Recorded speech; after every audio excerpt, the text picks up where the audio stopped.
नमस्कार आप सभी को। आशा है कि भगवान की कृपा से आप सब कुशल-मंगल होंगे।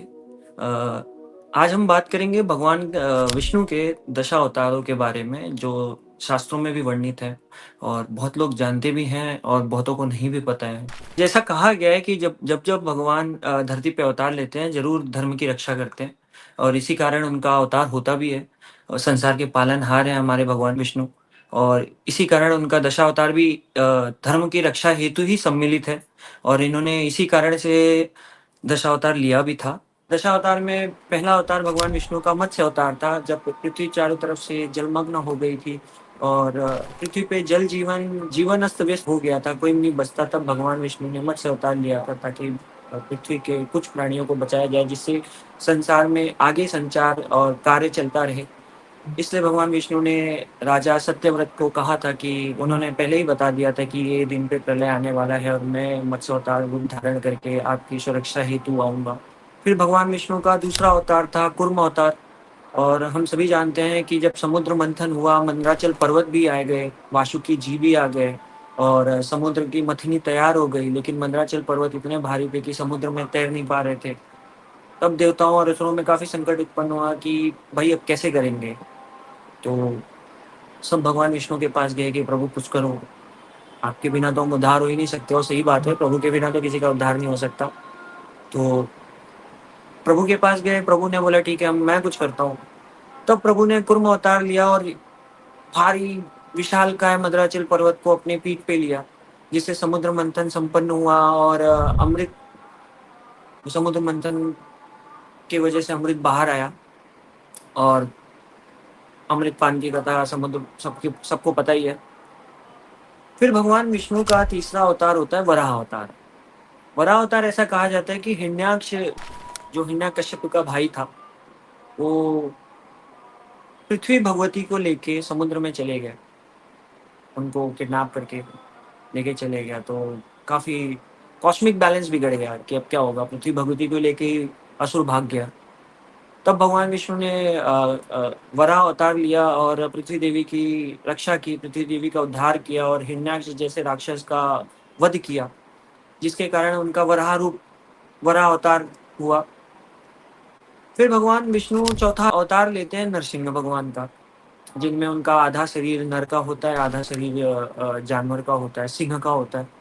और नरसिंह अवतार कहते हैं भगवान ने अपने भक्त की रक्षा हेतु लिया था, जब प्रहलाद को हिरण्यकशिपु सता रहा था और हिरण्यकशिपु प्रहलाद को एक पिलर में, अपने महल के पिलर में बाँध के पिलर को तपा रहे थे और हिरण्यकशिपु प्रहलाद को बोल रहे थे कि बोल असली भगवान मैं ही हूँ। तो भी प्रहलाद जी तैयार नहीं हुए, बोले हमारे मेरे भगवान आएँगे मेरे रक्षा करने। और उस चक्कर में हिरण्यकशिपु और मतलब एंगरनेस से भर गया।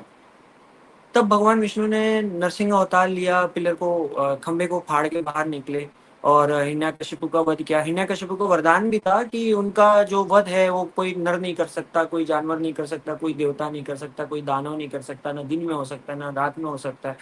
तो भगवान विष्णु ने नरसिंह अवतार इसी कारण धारण किया था। जब उसका वध हुआ तो ना दिन था, ना रात था, ना जानवर थे, ना मनुष्य थे भगवान, ना देवता थे, ना दानव थे। इसलिए नरसिंह अवतार लिया गया भगवान का। फिर वामन अवतार लेते हैं भगवान। वामन अवतार की कथा ऐसी है कि जब वामन अवतार लेते हैं तो प्रभु जाते हैं असुरराज बाली के पास और उनसे कहते हैं कि मुझे 3 3 पग ज़मीन दे दो दान में। बाली काफ़ी दानवीय अपने दरवाजे पे आए किसी को भी बिना खाली हाथ रिटर्न नहीं करते थे। तो उन्होंने भगवान को 3 पग ज़मीन दे दिया। उन्हें पता ही नहीं था कि ये भगवान है, लेकिन उनके गुरु को पता था।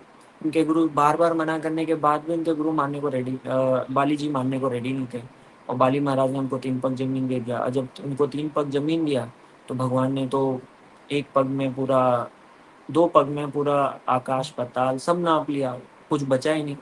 तो बोले तीसरा पग कहाँ रखूँ? तो भगवान बाली बोलता है भगवान तीसरा पग मेरे सर पे रख दो। इस प्रकार वामन अवतार हुआ। फिर भगवान लेते हैं परशुराम जी का अवतार। परशुराम जी का अवतार इसलिए लेते हैं कि करतारवीर अर्जुन नाम का जो राजा था, काफ़ी दुराचारी हो गए थे। तो उनके वध वध हेतु भगवान परशुराम का अवतार लेते हैं, अहंकारी क्षत्रियों का नाश करते हैं और फिर से धर्म की स्थापना करते हैं। फिर भगवान परशुराम के अवतार के बाद भगवान श्री राम का अवतार होता है। भगवान श्री राम को तो हम सभी जानते हैं कि उनका अवतार ही इसलिए हुआ था ताकि वो रावण जैसे महादानव का वध कर सके। जो रावण जो कभी स्त्रियों का बलात्कार करता था, ऐसा मैंने वाल्मीकि रामायण कहता है कि जो रावण कभी किसी का सम्मान नहीं किया, रावण को सब महान शिव भक्त भी बताते हैं, लेकिन वाल्मीकि रामायण इस चीज़ का सपोर्ट नहीं करता है। तो भगवान ने श्री राम जी ने जब अवतार लिया तो भगवान श्री राम ने एक मर्यादा को सेट किया, लोगों को बताया कि कैसे मर्यादा में रह के आप धर्म की स्थापना कर सकते हो।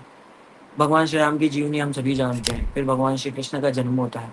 भगवान श्री कृष्ण का जन्म इसलिए होता है ताकि वापस से एक बार धर्म का स्थापना हो सके। भगवान के पिछले भी सारे अवतार धर्म स्थापना हेतु ही हुआ था, लेकिन भगवान श्री कृष्ण का जो अवतार होता है जिसमें उन्होंने कंस का वध किया और पूतना का वध किया, उसके बाद उन्होंने महाभारत युद्ध का उन्होंने अर्जुन का रथ हाँका था, गीता का उपदेश दिया और ह्यूमैनिटी को उन्होंने बताया कि कैसे धर्म के लिए अगर कोई अपना भी अधर्मी है और धर्म का स्थापना करना है तो आपको निसंकोच उसका विरोध करना चाहिए।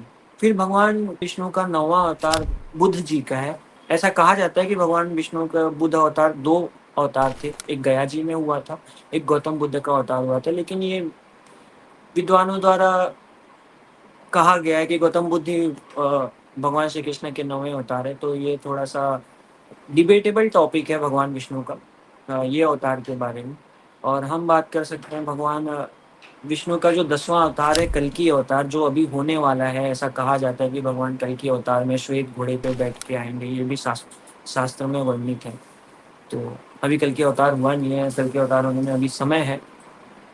तो इसी प्रकार भगवान का ये 10वां अवतार धर्म संस्थापना हेतु और अधर्मियों का नाश करने हेतु इन 10 अवतार को भगवान ने लिया था। इसी पे मैं अपनी छोटी सी कथा को विराम देता हूँ।